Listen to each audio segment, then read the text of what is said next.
Hey everyone, in this episode we have the chance to learn from Phil Balagtas about speculative design and future thinking.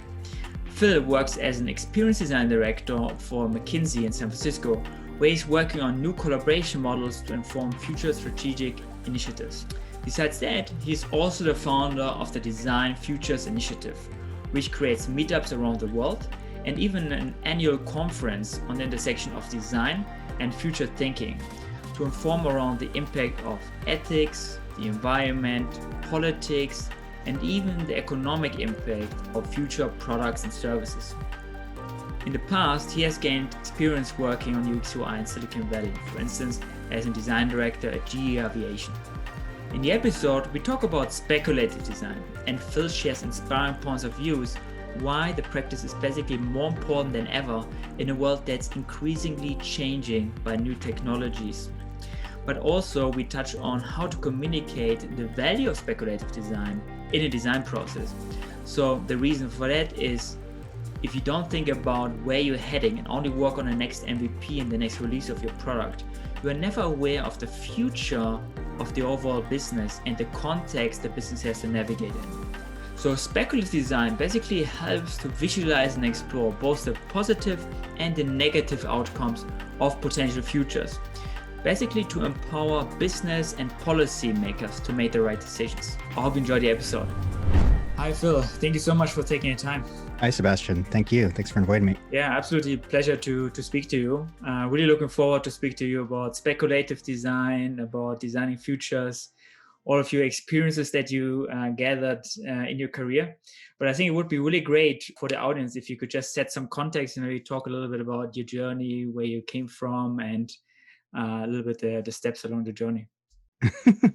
From the very, very beginning, the very beginning, I was actually supposed to be a doctor. I was a pre-med student back in the 90s. Didn't do very well, so I dropped out and became an artist and then discovered design. I have my undergrad degree in graphic design, but before I even graduated there, I was very interested in web design. That's what we called it back then, just generally web design.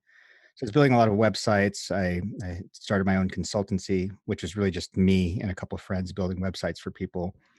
And then I moved to San Francisco. And that was all back in Washington, D.C. And then I moved to San Francisco in 2007 and started working for a startup doing user interfaces for vending machines. Robotic vending machines is what they called it. They were just high-tech vending machines with a touchscreen interface. And then realized there was this whole field called user experience that was emerging.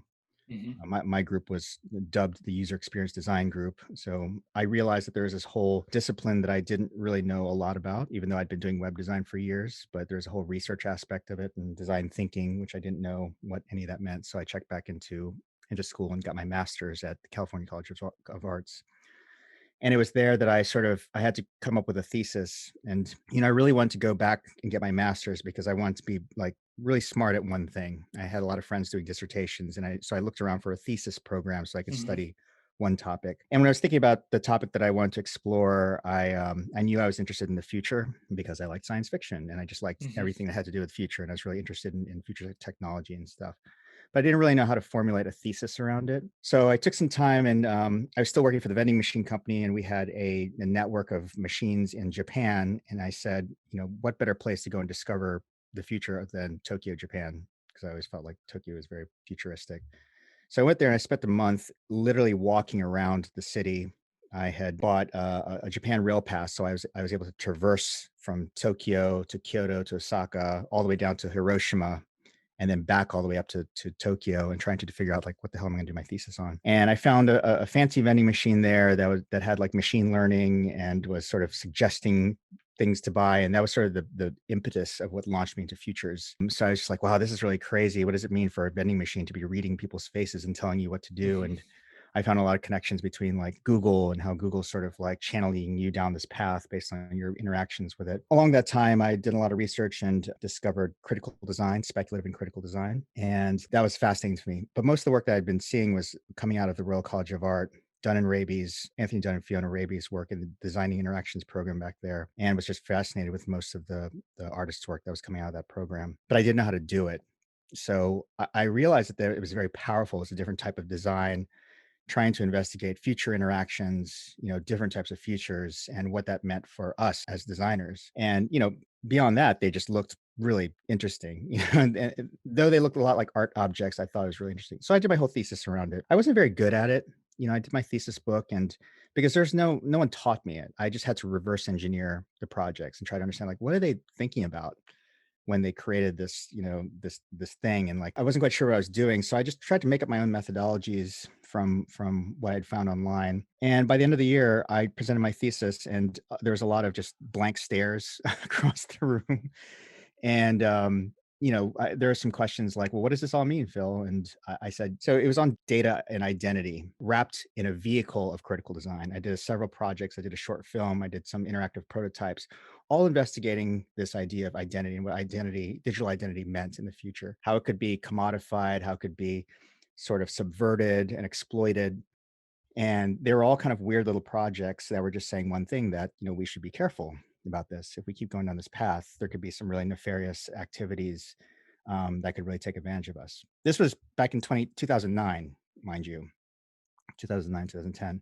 So it wasn't a huge topic. Privacy and all that stuff wasn't a huge topic yet.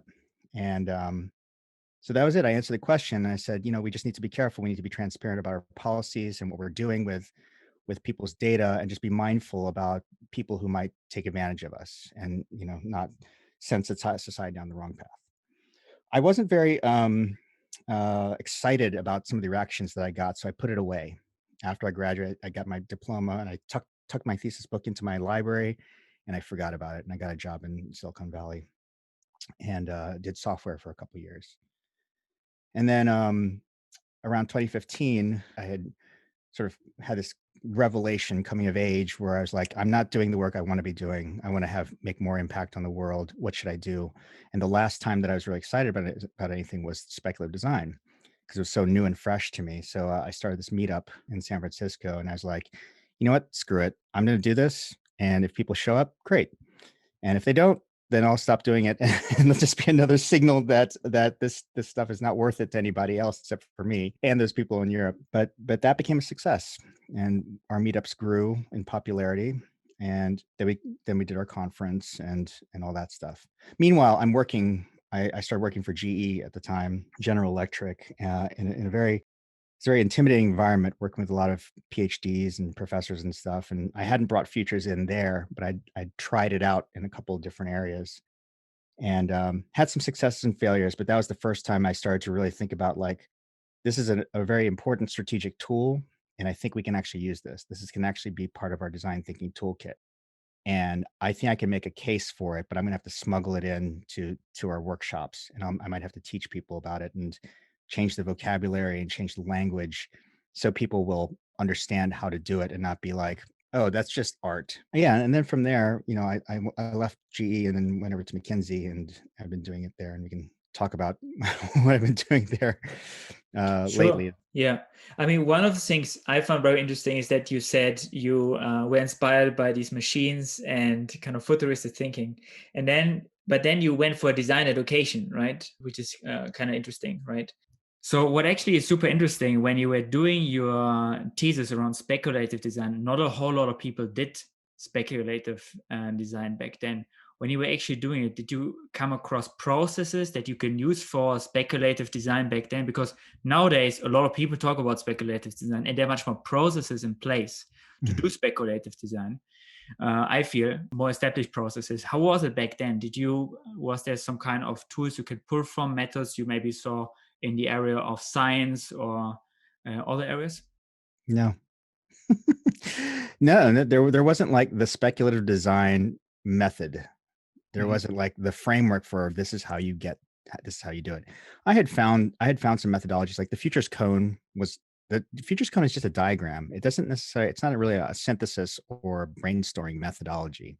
It didn't show how you came up with, like, the weird battery that's made out of like human body parts that creates electricity to keep it running, that out of decomposing human matter. Like, how do you get there? Mhm. You have to, like, there's that comes from a place of research, of really understanding both science behind how electricity is created with the body, and by understanding the different use cases which have to do with death. And part of that is just sheer talent. just show talent, intuition, and artistry of just being able to identify that and elegantly package it into something that's very compelling.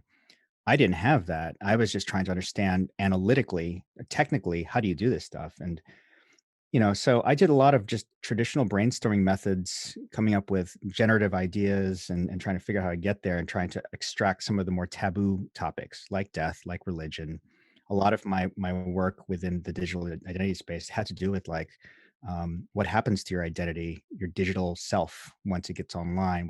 How is that sort of aggregated and used by people, and what does that mean to the actual self?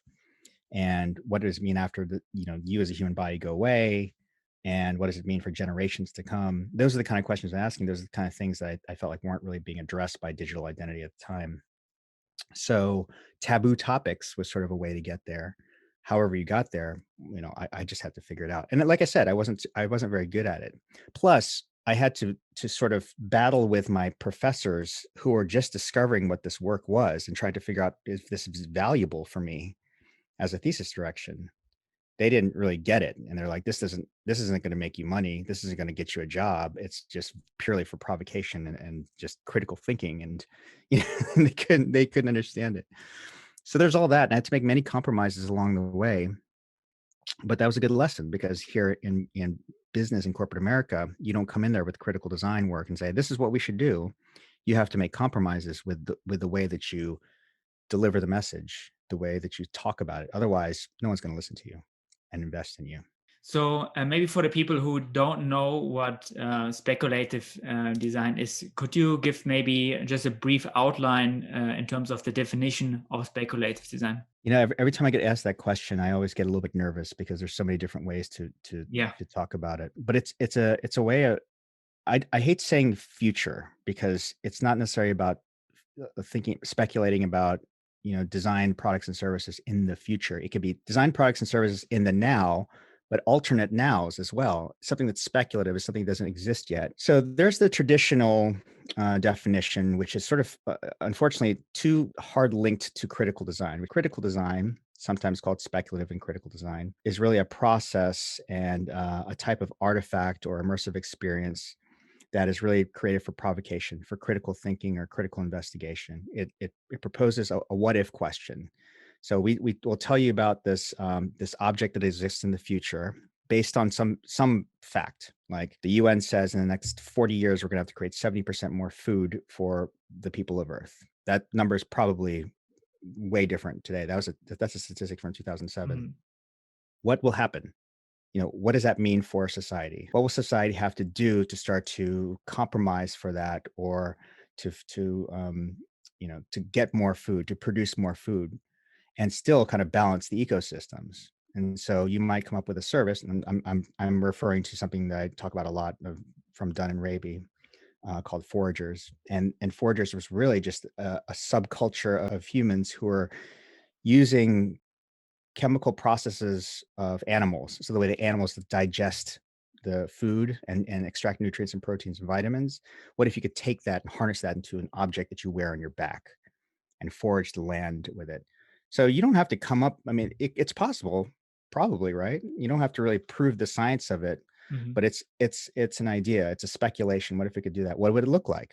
What would the behaviors be like? What's the actual form of this thing that you have to use to, like giraffes are pulling leaves off the trees or out of the water or off the grass. Like, what do those things look like? But not just that, it's there to provoke the question of like, hey, we're going to have to produce more food. What are our options? How can we use emerging technologies, emerging sciences to create other new innovations so that we don't get to that point? Or when we do get to that point, we're ready. And they can be used to provoke ideas that we can create now, or they can just create questions. Now, creating questions just for provocation is great.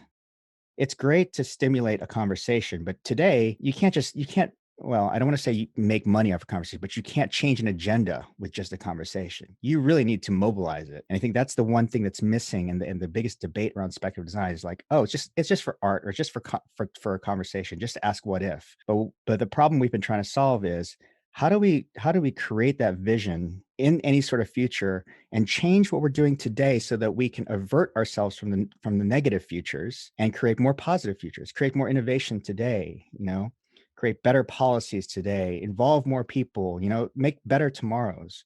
That's the reason we should be doing that thing, not just for like, okay, that sounds, really scary. All right, goodbye. And that's been the greatest debate of it. So what we've been trying to do is really look at speculative design, because when I say you're speculating about the future, right? The future is tomorrow or an hour from now. Everything that's beyond this moment in time is a speculation. And kind of just loosening up that term and saying we can speculate about anything in the future and use it as something that will enable us to create change fits in that category, right? And so we've been trying to use that as the loose term to bring into business situations, to bring in corporate situations, to bring in government situations where we can identify trends and we can identify as much as we know today about what we think the future is going to be, to kind of create that world and get prepared for it. Think about the risks, think about the challenges, think about the pandemics, and think about all the opportunities. What can we do with emerging technology that's not going to destroy society? Let's think about the ethics around that, whether we should do it or not. Mhm. And those are the questions that we keep trying to bring and should be necessary in some of these companies that are, societal impacting technology, such as social media, such as Facebook and Google and Microsoft, the Silicon Valley giants that are ruling the world. They need to start thinking about that. And they are. They are.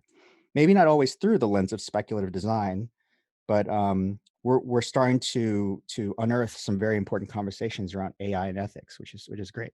Mhm. Yeah, I think especially in that area, I think it's such important work to do because looking at the future of data and privacy. I mean, I also really like what you are mentioning about the connection between speculative design and then policy making, right? Because you can look ahead and look into the future and see what potential outcomes could there be if we go that path, right? And so this is super interesting. And the other side, like you said, also in companies to think about the future of a technology or AI, etc. How is your experience working with companies on speculative design in terms of approach? Is it a difficult pitch still, or do people get it in terms of the value it provides? And then also, how do you approach in terms of a process and the different stakeholders you need to work with? That's a big question, and that's what I've been working on for the last 5, 6, 7 years, really. The easy, quick to the point answer is no, it's not easy.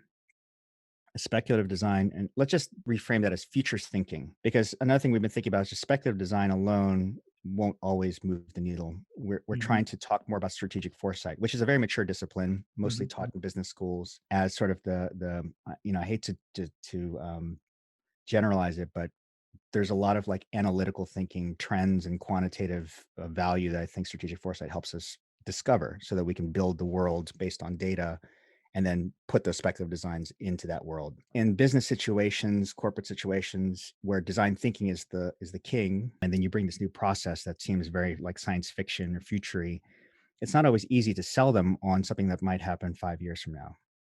10 years from now, even harder. 20 years from now, even harder. Unless the company or the client is really looking at just like, we just want this vision and we're just going to spend some marketing money on it. It's just going to be a vision, an aspirational vision. But if you want to really sell it as like, we want to create a future that we actually want to drive our roadmap towards, drive our bottom line towards, drive an actual business value towards, you have to be pretty rigorous about how you talk about it, process that you use with them, and you have to bring them along the way, the data that you're looking at, the trends that you're looking at, really kind of creating that belief system for them so that they can walk with you along that way. Because most businesses are just going to want the thing that's going to solve the thing tomorrow, get us our ROI, and so that we can keep our ship floating. But 5 years from now, how do we they're still stuck on this, like, how do we validate and justify the ROI on something that's going to take 5 years to really see results? It's a hard sell. So there's another topic there around how do you measure the value, the business value of speculative design, which I can give you some of my thoughts on that. But we've had to do lots of different things. We've had to shift the language, not talk about it as speculative or fiction. We talk about it as vision and strategy. Those are very powerful words in the business context. we're going to do some strategic thinking, and we're going to project, and we're going to use some foresight, or we're not going to say forecasting, because forecasting could insinuate that we're going to tell you what the future is going to be. And as futurists, we never tell you what the future is going to be. We tell you what it could be.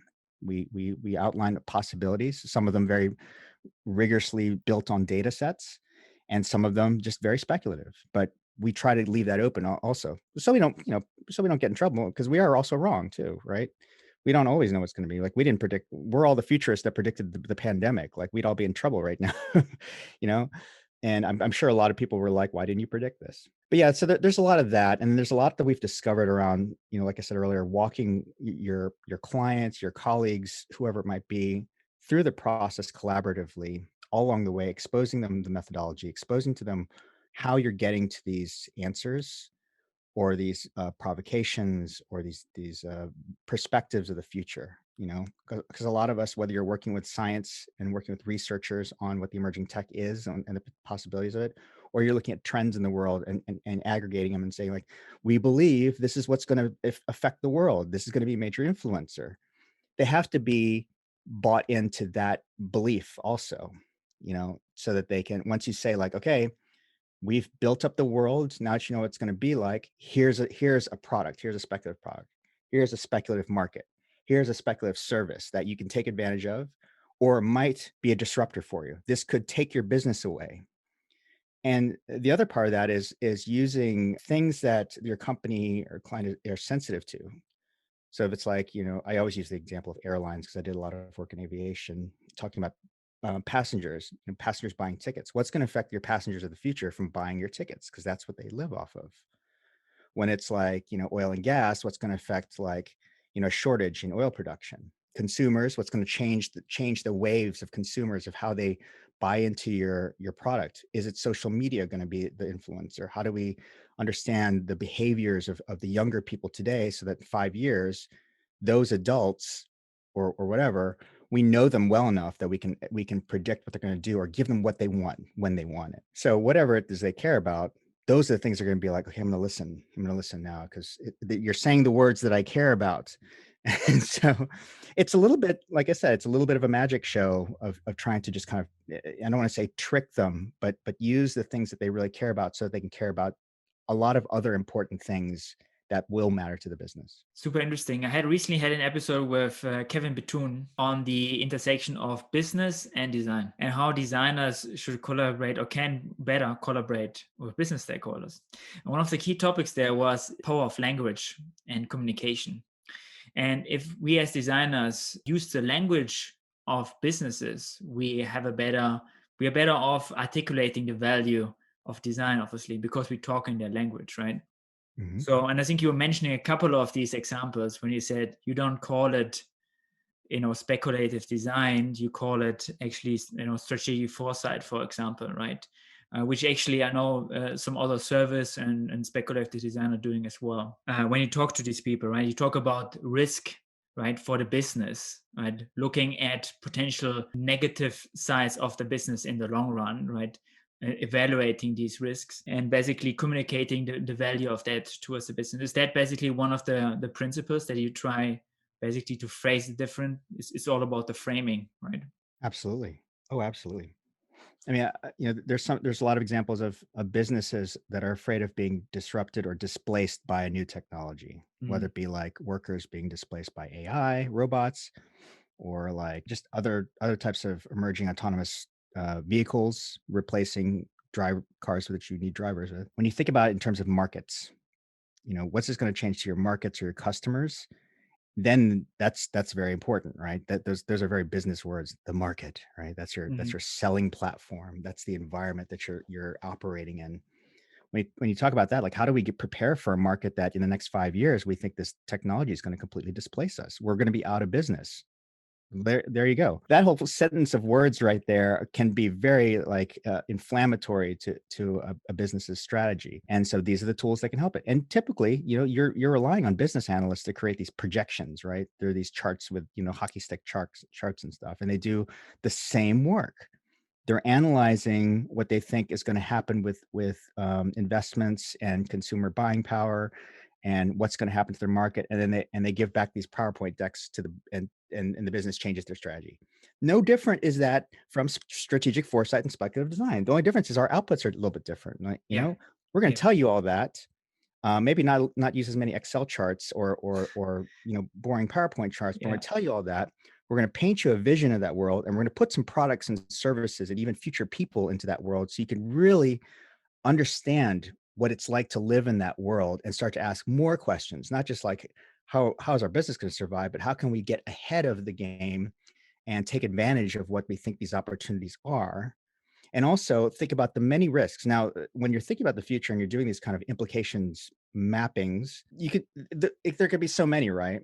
And this is where you have to be collaborative and really work with your client on the risks that really matter, prioritizing it with them, the ones that are very high risk, that we think are huge disruptors and displacers, and preparing for them. You don't have to start up, spend millions of dollars into this, like, last ditch protective effort, and then get pissed off when when you don't have to use it because you're so prepared.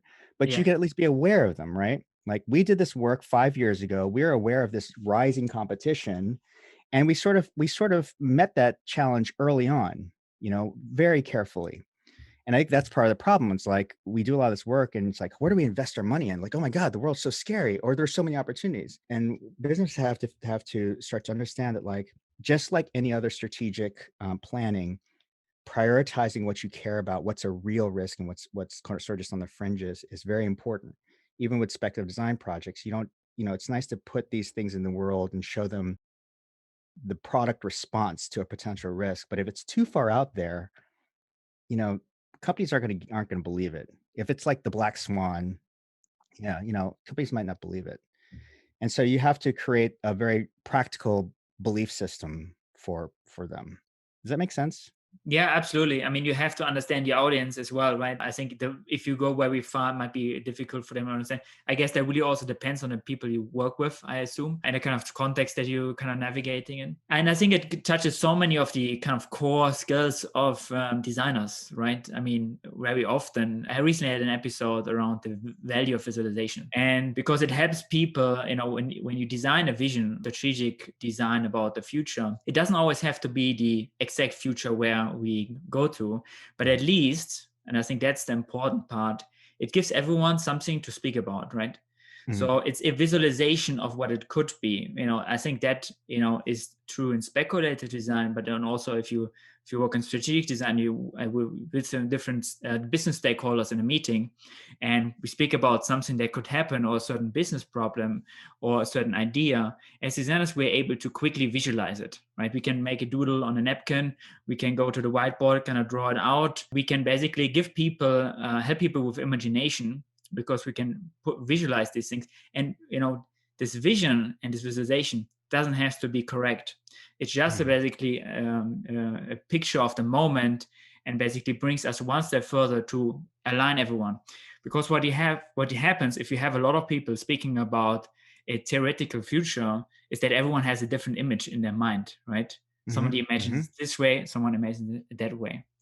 And I think by crafting out the potential future, you bring everyone together and basically say, okay, is that what we mean, right? Is that Mhm. actually the direction where you want to go? And then we can have a discussion on that. But it's easier for everyone because everyone sees the same thing, Yes. and everyone can have a discussion basis and articulate the points of view much better, right? Yeah. That is a wonderful example, and I wholeheartedly agree. It's just like facilitation. You have the Exactly. same problem, just aligning everyone on the same vision and providing enough information so that they believe that vision and want to actually create the roadmap towards that or away from it. And a lot of it it's an art and it's a science that designers have to, like, really get good at, because whether Mhm. it's futures work or it's service design or it's some new methodology, you've got to do the same amount of work, right? You've got to teach people how to do it, why it matters, what the outcome is going to be, and why that outcome is valuable to you, so that Mhm. they want to do it, they want to go on that journey with you. And I think it's specifically important because we have so many social issues and technology issues on hand right now. when you think about data, think about privacy, think about policies, and how we deal with all of these upcoming technologies. And I think the work of speculative design is more important than ever, probably, because the world is changing quicker, and we have to find answers. Otherwise, we're not going to have answers, and then it's going to be a Wild West movie, Mhm. basically. Right. So in that regard, I think because the world is changing quicker and quicker, I think it also increased the importance of doing work like this Mhm. and bringing up a debate, right? So and have people debate about these topics. Yes, I agree. How was your experience? Now we talked a lot about the business side, but then also speculative design is happening on the government and kind of the public side as well, where this can be also super crucial. There's a really interesting discussion going on these days around the future of human-centered design, and that that you're probably familiar with that discussion. That very often this has lead to great success when it comes to the business and products. Very often we don't think about the bigger consequences in terms of the environment and of the social infrastructure, and this is very often not a stakeholder. We just design for the human. We don't design for the human that's next to that human, but we also don't design about the environment where this human is living. So I think that discussion is very interesting, and specifically talking about governments and policymakers, how they could be incorporated better when you think about the future of a city, for example. So, well, first of all, do you think there's an overlap when it comes to that conversation that's going on about the future of human-centered design when we talk about speculative design? And then secondly, about your experience in general with policies makers and speculative design in a kind of more public environment. Mhm.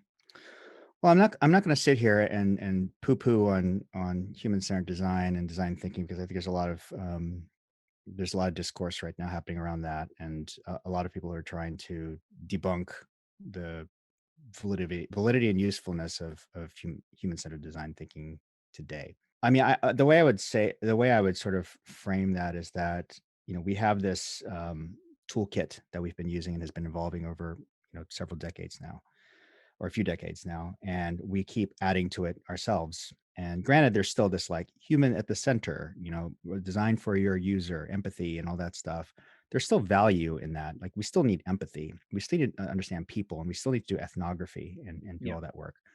Very useful in futures thinking. While persona or people doesn't exist yet, they're still based on the people that are today. You can still use those same tools. So I don't think that design thinking is necessarily dead. I think that, or that speculative futures thinking or service design thinking is going to like replace any of that. I think we are constantly evolving. Yeah. And I think this is what a lot of these purists are sort of, and let me just say that designers are designers, right? We're always trying to like, redesign and improve everything. So the people who are like out there like saying design is dead, long live design, are just like doing that. They're just like playing that role.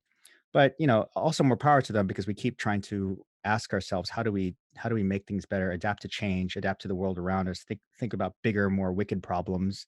There's another buzzword. And find new tools to get there. I think futures thinking is not going to be this whole other thing, and this is definitely not what we're pushing for, though that's what it sort of seems like on the surface. It's like, oh, it's a brand new toolkit.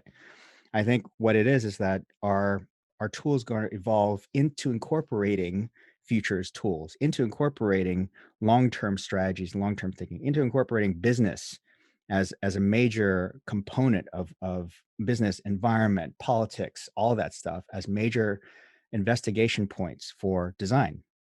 And there's a lot out there. So I hope that the debate is steers away from like what we call it, and we just start to focus on how do we continue to contribute to it. How Yeah. do we look for problem solving methods in different ways and just build onto that toolkit?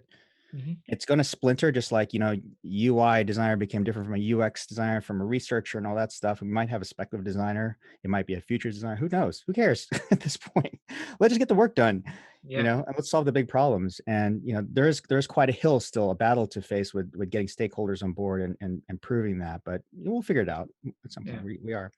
As far as public sector work and public speaking, I mean, there's only not public speaking, public sector work in government. Yes, there's a lot of work, and some of the earliest futures work has been done in government institutions, Mhm. because there's a lot of long-term planning that you need to do to deploy services to mass populations. It's just necessary, much like it is for building a rocket and getting a rocket to the moon. There's a lot of long-term planning and risk mitigation that you have to do. So you have to be able to speculate very far down the road and think about all the different risks that are involved. So those are ripe environments to be practicing it. And there's surely a lot of examples up there of those successes. I do want to steer that conversation into policy making, which I think is a really important one right now. And when we talk about policy, it's a very broad topic. And I had just done a talk at Interaction 21 this year, but just briefly on that topic. Now, the topic of the talk really is about policy and how we design policy, and how we could use a design mindset to understand what is policy made of, who's at the table when the policy is being created, who is actually talked to, what's the ethnography? There wasn't any. What's the historical precedence for this policy? What are the laws and regulations that have to create the foundations of it? A lot of this stuff is words and laws and rules that designers aren't necessarily part of that conversation. They're actually not really part of the conversation at all. The only time they get involved is when they actually have to do something to make it as part of like the UI or something. Mhm. Now it's got to be the terms and conditions thing, modal window that you have to click on. Now this policy is all wrapped in there and there's no design around it. That's why people skip it all the time, because it's not usable. It's not user friendly. So that at a very tactical, practical level of designing policies better, that's one example.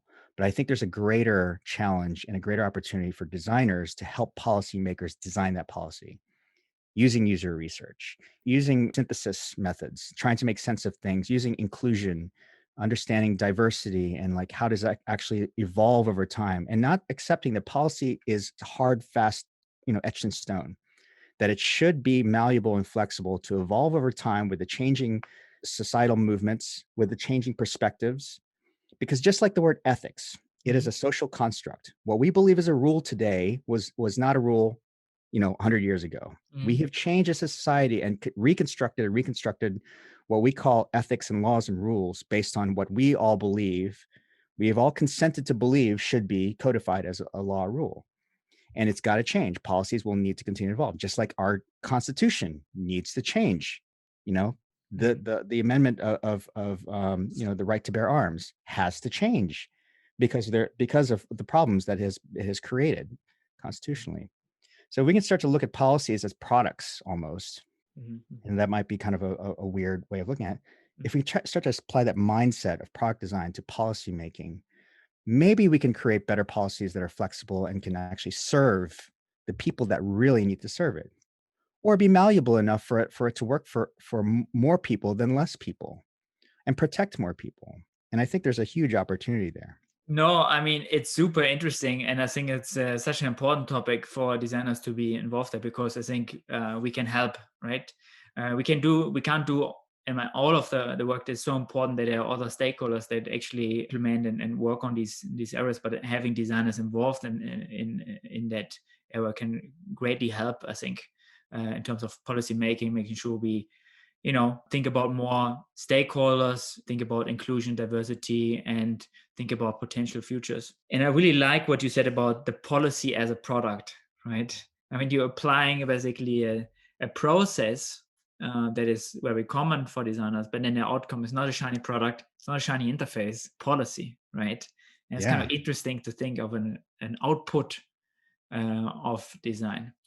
What are the things that designers have to learn in order to be more involved around speculative design, but then specifically around the policy as a product? There are definitely people out there who are using design and innovation methods to apply to policymaking. Take the people at the UN. The United Nations has several programs and innovation cells that are strictly for doing this, like using design thinking to improve processes. So I had a friend working over at the UN Food Bank, and they were involved with kind of really investigating the process of delivering food to the countries that need it, whether it's through a natural crisis or war-torn countries, or just hunger.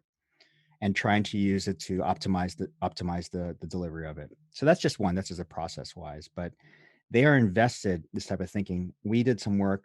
Design Futures Initiative did some work with the United Nations Department of Political and Peace Building Affairs, Mhm. and the UNDPPA has an innovation cell which we work closely with, and we did a whole future of peacemaking competition. We set out a competition last August, got 100 different submissions from around the world, and we selected 10 unique ideas represented from many countries on what that might be. Some AI enabled, some completely profound. You can find it on our website. But even though it's just sort of a competition, just to kind of pull the world, it was part of the UN 75th anniversary. It became a huge component of that anniversary celebration. The Innovation Cell, again, they are working with countries. These are diplomats who are creating the peace accords, the peace documentation, and creating the processes for two warring nations to find peace and sustain peace post-conflict or or to avert from conflict. That's a really great example of a policy that is being designed and where you have to bring people of two different countries together to the table to make sure it's inclusive. Now, there's a lot of politics involved, of course, and a lot of competing political agendas, but the fact that they actually have a group, an actual business unit that is dedicated to that, using design thinking as their forefront tool, using strategic foresight. They're running tons of strategic foresight workshops around the world, is a huge positive signal, I think, for us. Because what greater what greater challenge and gift to give than to use futures thinking to for peace. So those are some really good examples. So I think for designers, there's a lot of training out there. DFI is launching its first speculative design workshop training program. We have a few. You can find that on futures.design. And it's just a 2-day workshop, but it's going to teach you the whole history and how do you do speculative artifacting and experiences and backcasting and a lot of other these methodologies. There's a good toolkit, but I would recommend also looking at strategic foresight. There's a lot of books out there. You can take formal training. Now everything's online, so you can take it from a couple of different places. We are partnered with Kedge, the Futures School. You can take some classes there. If you don't have the money, go find a book and just teach yourself about this thing. Now, it's going to be a little bit uncomfortable because when you look at strategic foresight, it's not so traditionally design heavy, like industrial design projects or like user interfaces and stuff. It's a thinking methodology. It's an analytical methodology. I think the designers of the future are going to need this, right? We're going to have to do more than just user interfaces for mobile devices. We're going to have to be involved in strategy. And if you want to get into that policy as product, you should learn that now. And we're going to have to start getting comfortable with, it's such a weird thing, right? Policy as product, like you're designing words, in the end, you're designing words, right? And we're not used to that unless you're a writer. Writers design words, they design narratives, they think in those terms. We don't. We're visual people, right? We're very tactical people. Experiential people. So it's going to be a new type of mindset that we're going to have to learn to adapt to if it comes to pass. I truly believe it. I think there's a ton of opportunity there. But yeah, I would start reading. Like there are a lot of signs and a lot of books out there that are kind of pointing to certain things that should help you get prepared for this type of future. If you believe it. If you think about it, designers more and more went in the last years into more, let's say, theoretical areas where it's not so much about the shiny outcome anyways with the design process. If you think about system design, if you think about an output of a UX work, right? I think designers have started to step away from that the output of designers always needs to be that shiny something. Yeah, right. Right. So, and I think it's just an evolution of that in a certain degree, if you think about the role of designers. Right. Also really think that to your point when it comes to the UN and if you think about sustainability development goals, for instance, and about the grand challenges that we try to solve there, these are things that you can just solve with collaboration because they are international and you need all of these different stakeholders to achieve them. One more great opportunities, I think, for designers to go into and see how we can, use speculative design to help out with all of these grand challenges, because they certainly will need that support. So yeah, I think in that regard, it's an exciting time. Yeah, that's the I'm sorry, the author is Yuval Noah Harari, and he has a series of books. Sorry, I just wanted to correct that. Homo Deus, Sapiens, and 21 Lessons for the 21st Century. If you have to read any books, like these are three really great books to Mhm. read. He's an amazing best-selling author. Great. Yeah. Thanks for sharing. Talking a little bit about your initiative, the Design Future initiative that you also run. You briefly mentioned it. What are Mhm. the things you want to achieve basically with that community that you start to build up? And maybe we can talk a little bit about the process that you have going through. Yeah, the Design Futures Initiative is a nonprofit that we started a few years ago, and really at first it was just the business entity to manage the conferences that we're running, and Mhm. then we were like, okay, we need to get serious here because I don't want to be I don't want to be just like, a platform. We want to sort of eat our own dog food. That's the stupid Mhm. phrase that we use in Silicon Valley. But we really want to kind of walk the walk as well. So we have programs that were created. We have our three pillars, our mission pillars are advocacy of futures thinking, Mhm. education, working with educational institutions like universities and schools, and community building. And that's really what everything we do is centered around. Community, we're trying to actually build communities and chapters around the world. We are at over 60 chapters right now. Oh, Um, I think some of the latest ones were now in Frankfurt and Dubai and Tel Aviv. We need to be more in the global south.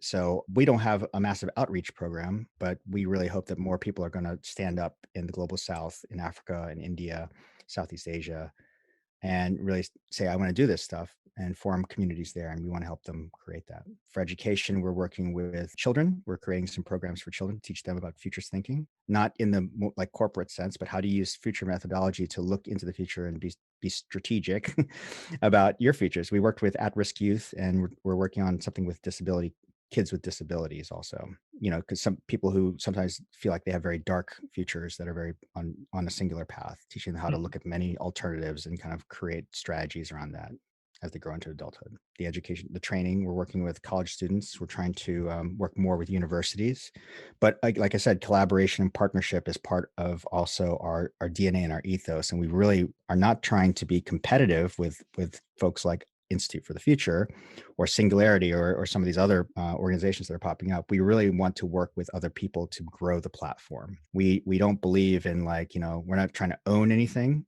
We just want to, we think that this is, and of course we have to charge for some of these things because it's a business. We have to be able to pay our facilitators. People have to eat and, you know, eat and live. So there's some things we actually have to put a price tag on, but we're also trying to figure out how do we make things very free and accessible. We put a lot of free content that's out there.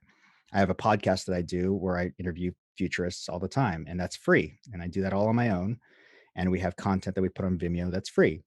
So we do the most we can to give people access to it, but we can't do it alone, and we should all be working together towards that. So that's what we're gonna do. We'll create more programs. We'll try and find other places. What about prisoners? People who also have what might seem like short, dark futures, which not just short and dark, but like futures where they might not be hopeful or bright, and help them to see futures through a hopeful lens. Or and there's other businesses. I think we're really committed to making this work for everybody, and we're going to do whatever we can to do that. I think it's a really great initiative, and I think it's important that it grows so people have more.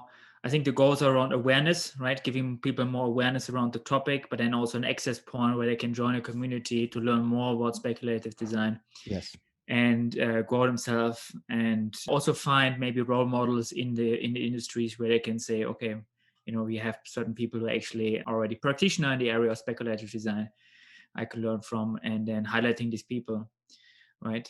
I think it's so important to make this whole effort grow, and the discipline of speculative design. So thinking about projects of speculative design, is there a certain speculative design project where you say this is a great example for people to understand the value of speculative design, or some kind of great speculative design project that is just your favorite design project in order to communicate the impact it can achieve? God, there's so many, and I don't really want to.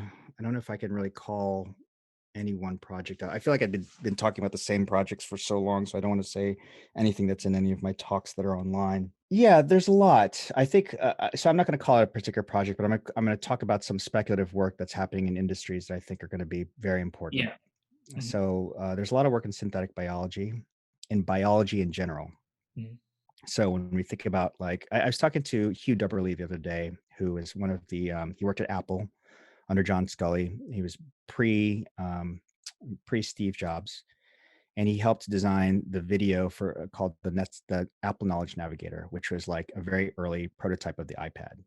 It's not a real project. It was a speculative vision video. Mhm. And he was telling me all about the history around why they created it and how they were sort of, it was around the time of the 80s when there was a lot of emerging tech and a lot of buzz around the things that were going to happen. And, the internet was just starting to come around, touch screens and mobile at the time were starting to come around, and interactivity and collaboration, all that stuff was happening. And so they were able to kind of craft a vision for what that might look like in a device. There hasn't been a lot of like huge, massive innovation leaps. I mean, yes, the fourth industrial revolution is coming around, AI, data, all that stuff, and you can kind of think of those as like revolutionary things, but they're sort of just inching along. Mhm. A place where design is really needed, we're not really calling it design, is in biology, and everything we've done with CRISPR. Mhm. We're actually able to design. And the reason that vaccine even exists today is through the design of the biology of using RNA. And that stuff existed, right? Those experiments already existed and were in process, and they took that off the shelf and applied it to COVID. And we're sort of maybe even scared to work at such a scientific level, but I think there's a lot of opportunity there. And there's a lot of speculative pieces that have been investigating what are the things we're designing, from synthetic food and meats to modifying your bodies, to prosthetics, to Neuralink. There's a whole design opportunity there. Very scary one, but it's there. To transportation, to space travel. There's a lot of work, a ton of space speculative design for Mars, because that is literally a world that we don't live on. You have to speculate about a lot of stuff because we can't get there and we have absolutely no idea what's going to happen. That's such a great opportunity to really think about a world that doesn't exist. You're going to have to use the data that we know from what we're gathering, all of the scouting, the robotic scouts there. So there's a ton of work there. So I would implore you, if you're interested in doing this work, find some of these really meaty domains where you can really use it, where they need you. They need foresight. They need someone who can come in with a creative mind to do the research and to really come up with the potential products and services so that we can be prepared for it and create the policies around it and think about, okay, should we actually do this or shouldn't we do this? And what happens if someone, I was talking to an artist last night, and we are talking about like, what's it like for a trans person to go to Mars? Because there's so many things that a trans person might need around their family, their, maybe medication for hormones and stuff like that. Like, is space travel, space tourism prepared for a trans person to go? And what are the policies around that? We need to start thinking about those things. There's so many different types of people. So anyway, there's a lot of work out there, and I would look at, and also architecture. There's a lot of people who think about architecture, what homes would be like on Mars. Architecture has been a place that has been speculating for decades. That's part of their DNA. They have to be able to speculate materials and usage and all that stuff. I would look there also. But yeah, there's a ton. Come to Primer. We're doing Primer again this year. We always do an exhibition of work. We curate projects from around the world and showcase them. And it's just amazing projects. Some of them do come from schools, and some come from boutique agencies, and some come from corporate. So we try to make sure there's a nice variety of different projects. Super interesting. I mean, also what you're mentioning about Mars and all of these areas. I mean, obviously, this all touches again on emerging technologies, but it's actually a future a lot of people, build towards. But do we think about it also in a speculative way in terms of like the different scenarios that could happen and how we kind of plan ahead for them? I think it's very important work. Yeah, super interesting. You have been doing sort of like being also involved in kind of new practices or new approaches also at your time at McKinsey, not so much in speculative design, but then I think it was called future practices. Can you maybe talk about more about that method that you developed at McKinsey? It's not necessarily a method that we developed. It's sort of, we took the practice from outside, strategic foresight and speculative design, and sort of packaged it. We packaged the methods. We didn't make up any new methods, but we repackaged it for use with our clients. And we've built a group there. We call it the Futures Tribe. No, we're trying not to use the word tribe anymore. So the Futures Team. And we have a couple of different projects that we did. We have a newsletter, which is going to be published in the next 2 months. We have got 3 articles where we look at the future of interactions post-COVID in transportation, education, and food. We're doing this all last year in the midst of COVID, trying to figure out like what those look like. So that was one effort. And then we have what we call Design by Foresight. All that was us packaging the this process into a very abstracted language and methodology and process for use with the client work. And we have a couple of examples of work that we've done. We did a piece on the future of patient experience, and it was sort of just generally what's the future of patient experience for post-COVID in the next 6 months, and also the next 2 to 5 years. We did 2 scopes, and I think that's also key. Another way to smuggle it in with client work is always think about, because they always want the near future, so give them the near future, and also give them the long term. The long term being the fun speculative stuff. They're both fun, but like giving them both the near and far is another way of getting it sold. We've worked with other clients, thinking about markets, new strategic initiatives for markets that are coming 5-10 years down the road, trying to understand like where the trend's going and how do we invest in new markets and new demographics. What else? There's another research project from our McKinsey Global Institute, which is a very revered research arm of McKinsey, called Future of Asia, which will be coming out later on this year. So there's a lot of different types of vehicles for this work that we're doing, and I think that's one of the things to notice, that we're trying many different angles for getting people on board. We have the sort of fun newsletter. There's open and creative. We have clear process documentation that we can use to show how this goes. We've got Miro boards with many templates for each different methodology. We've got a huge one just for futures wheel, like 5 different futures wheels based on what your workshop needs are. But really having such a large library of methods, and again, we pulled a lot of this from the commons, from public knowledge. But just having that and kind of reshaping it, changing some of the language around it, creating stuff that people can just kind of take, and having documentation that's like 5 pages long that you can just mail around and say, this is what it is. Here's some use cases out in the world, like Shell, Disney, Pepsi. They've done this. It works for them. Here's an abstracted way to do it. Here's the value. Call us when you need us. And we just started getting calls. We just started getting people inquiring about, like, hey, COVID's around. Our clients are interested in thinking about the next 5 years. That sounds like a futures thing. We heard the word strategy and we hear the word design. We're like, okay, let's do it. And sometimes it's a matter of like, we're just going to use one method here in this workshop, and sometimes it's like we're going to do the whole end to end. We're going to do a whole deep trend analysis and get trend reports, and we're going to do scenarios, and we're going to do implications, and we're going to do a speculative design and all that stuff. And sometimes it's big, sometimes small, but we take what we can get, right? And each one of those examples is a case study for how we can make this work. It doesn't necessarily have to be like the 10-year, 20-year, like massive science fiction Minority Report vision. Like I think that's part of the trap that we fall in, is like speculative design has to be this science fiction thing that's so far out. But not in business. I mean, it's not that it doesn't work. It's just that you have to learn to compromise and be practical. Super interesting. I mean, if you think about it, and we will make sure we're going to put these links that you were mentioning, all of these websites. We put some of them in the show notes so people can find out. I think people are going to be very interested in getting to know the tools and process that you were describing. I was thinking for a little bit in terms of, I think your example was very interesting that you said it's, you sell them the near future, but then you sell them also like the long-term future. It's a little bit like the MVP concept and like the stretch and vision concept of a design process, right? You always try to look how the product could evolve, or the product could evolve. And it's a very interesting way to frame it when it comes to business collaboration. And I assume in that environment, you learned how to package speculative design in a business culture, in a business environment, right? Yeah. And I assume a lot of these learnings are kind of based on that, which is super interesting. It's a great analogy, by the way. That's a great analogy. Yeah. So, I mean, when you were working at GE, which is prior to McKinsey, you have been involved in transformation, so to say, of the aviation industry, which was around that, usually aviation industry or aviation products are a lot about platforms, right? About the hardware. But I think you were quite involved when it comes to the digital area, which was kind of new. Did you apply also methods of speculative design that to kind of lure people into that potential future of what the business could be? Were there some similarities, or was it different when it came to sort of industry transformation back then with GE Aviation? Yeah, it was very different. We did do it, but again, I had to smuggle it in. I was the design director for the aviation digital business Hmm. unit.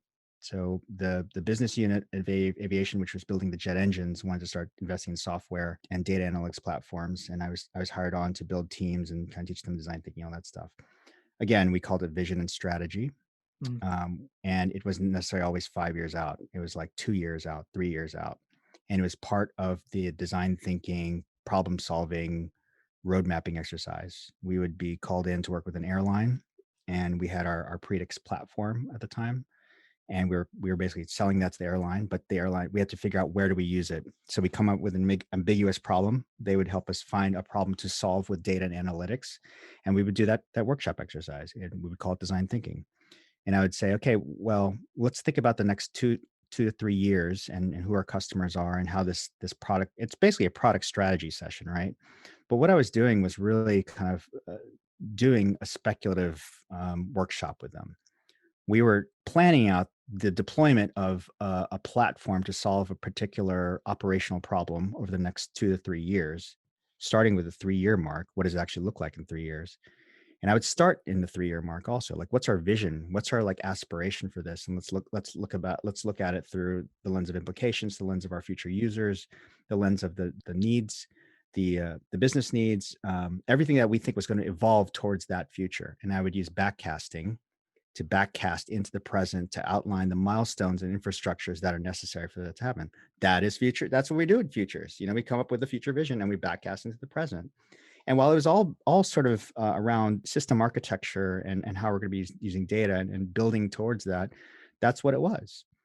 And I had to be very, very kind of silent about what I was doing, because we couldn't say, oh, we're going to do a fiction and this and that. And I didn't do, I mean, the most we ever did, the fanciest thing that we ever did was we did a vision video. We had some really great animators come in, and they had done a future vision project of the future of airlines. And from the whole boarding process, when someone walked in, getting on the plane, getting to their destination, coming off, and all the technologies that would be involved at that time, iBeacons and using their mobile and all that stuff. And they animated it in Flash, I think it was. It wasn't that long ago. This is only like 7 years ago. But that vision piece was something that we could shop around and say, hey, this is the future of airlines, of the passenger experience. This is what we want to get to. And that became this aspirational thing. And granted, we did have sort of a roadmap towards there that helped the business, have that vision to work towards. But other times it was just like, okay, this is the system architecture we want to build in 3 years. This is how long it's going to take. And here are the resources we need to get there, and the milestones, and we'll give you a roadmap. It was a little more boring than some of the fun stuff we're doing today. But Yeah. Well, if you think about it, I actually found one point interesting that you mentioned about the fanciest thing you did was a video, you said.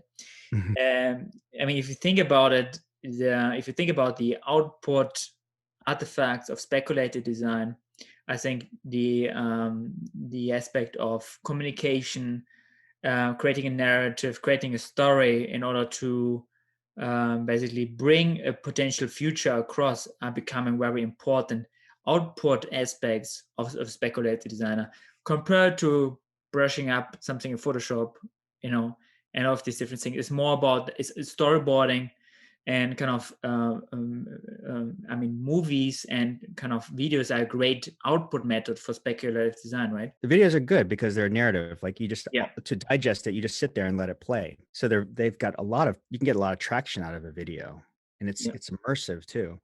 Immersive experience where you have to walk in, you create like a room or something. Those are fun because you get to like feel like you're really there, but it's a lot of work. Yeah. Even just like a poster or an artifact, a 3D artifact, a lot of work to put into it. So you have to decide who your audience is and like what you can afford to do.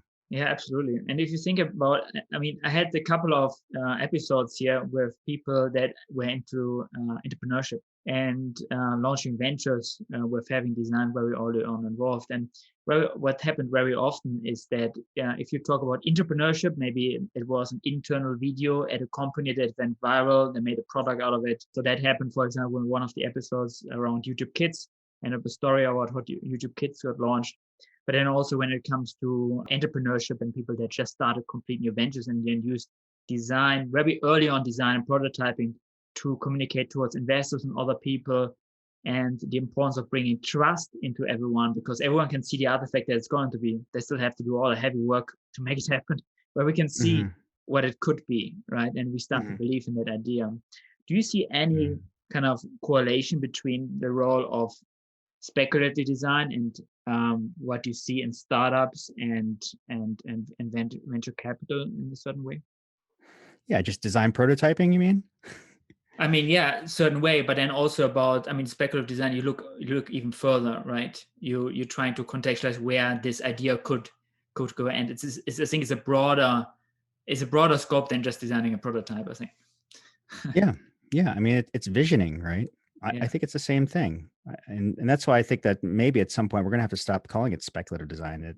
I think there's an article I keep referring to by Cameron Tonkinwise that it's called Just Design. It's all just design, really. Yeah.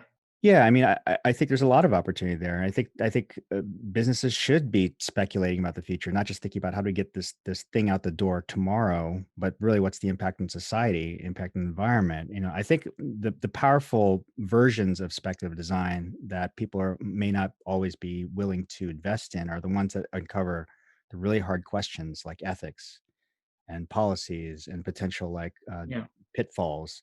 We need to start doing more risk mitigation experimentation. And you Mm. do that with autonomous cars, right? Because people could get killed. You do that with airplanes, right? Because people could get killed. They Mm. don't think about that with software. They don't think that like, oh, there's death involved. But yet, things like Facebook could enable a lot of like really bad things to happen, like the election and these growing sub communities, these hate communities. Like we should have been speculating on those things a long time ago and putting policies in place so that those things don't happen. Why aren't we doing that today? There's always a martyr.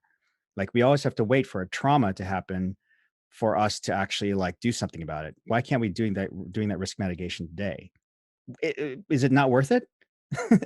That's what really like gets me is like, hey, you're building something that has a lot of potential. Is it not worth thinking about the risks that are involved? Okay, so it might be a little bit dystopic. So what? Take a little bit of time to do it. You don't have to like spend, an entire year just thinking about dystopia and like going into a deep dark depression. Just try it out.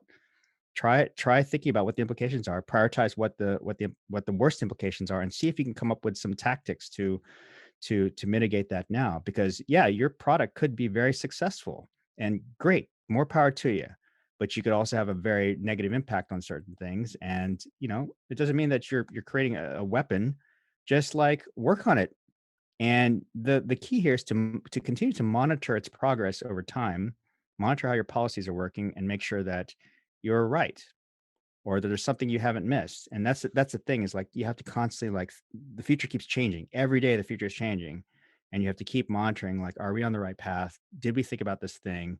Are we doing the right thing? And keep questioning it. And it may seem like, oh God, it's a lot of work. Why don't we just put the product out and just let it fail? And that's much easier, right? Like, okay, what your failure could be a very massive failure. Are you prepared to live with that? All right. Well, it's just your thing. Yeah, I mean, obviously, and you would design and shape your product differently if you would think about these different topics, right? Yeah. You can't have I mean, we can't like overload it with every single safeguard for every single negative implication. Yes, I believe that. That's not the point I'm trying to make. Yeah. But the more aware you are of that, at least you have an awareness of it. And Yeah. if you could at least like write down like, okay, well, this is what we would do in this situation. Yeah. Great. Spend a couple seconds on that kind of thing and prioritize like how you might want to address it. Yeah. Yeah. It's not too hard.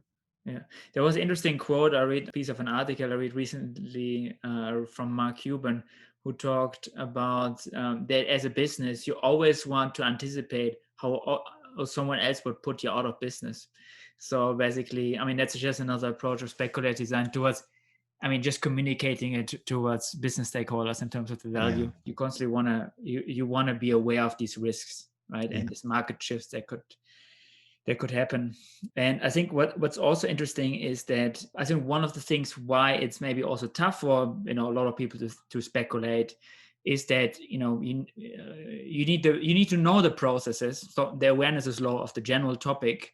That's one thing, but then also maybe there's no people are not aware of these tools that you can use, and Well, there are not many speculative designers. That's another thing, right? So I think as these tools becoming more and more available, as there are more people that can apply these methods and help out with that, I think it's also gonna greatly evolve the usage of it.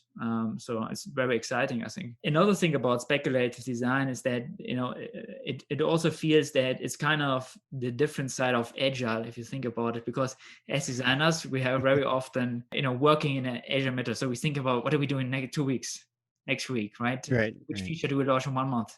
Yeah. So we always, the fog is never really far, right? So you can't Yeah. really see very far very often.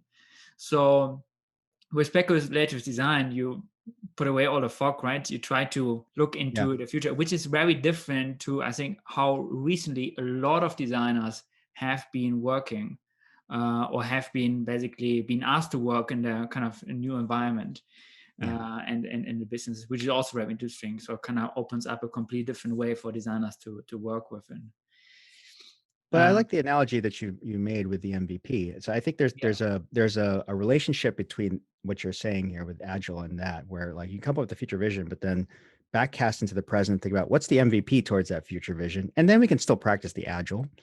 We can do that, but we always still have our North Star, right? This is yeah, the preferred future, and it will change again based on how the future unfolds. And you have to be open to it changing and shifting it, just like agile also changes based on user behavior, user feedback, right? But you still have the North Star. It's pretty much the same thing. You know, there's always the Corvette that you're shooting for, but the Corvette changes, you know? yeah, absolutely. I mean, I'm ranting in this podcast all the time about the importance of, you know, creating design visions and looking at a north star of a product, because I think it's so important to think about it. Because specifically from a user side, you need you need to communicate also the needs you have to business and technology when it comes to long-term changes that you want to have around, maybe that requires a new back end, right? Or maybe that requires a new business model. But if you never have the time to articulate a North Star from, especially from a user side, then you will never be able to communicate these requirements to the other stakeholders in Mm-hmm. order to get to that North Star, because you're always Yeah. going to be driven by business and technology, and they're Right. going to Right. tell you what you have to do in 2 weeks. Yeah. Always like fixing the little things without looking up and thinking like, what are we doing all this for anyway? That's the vision there. That's what we're trying to get to. That's what we're Yeah, yeah, building. yeah. And you know, it can greatly, I think, unite a team as well. If you think about it, if everyone aligns on a North Star where they want to go, it motivates the whole team and motivates everyone within the institution, right? I agree. And it creates trust for everyone. Everyone feels like they're building something great, and it also creates a kind of common picture for everyone and a kind of Mhm. reason to go to work. So important, I think. Maybe lastly, I mean, so one thing that certainly has transformed everyone's life, obviously, in the last year was the topic of obviously COVID, right? So, how do you think this has changed the role of designers, and what did it mean for speculative design? COVID.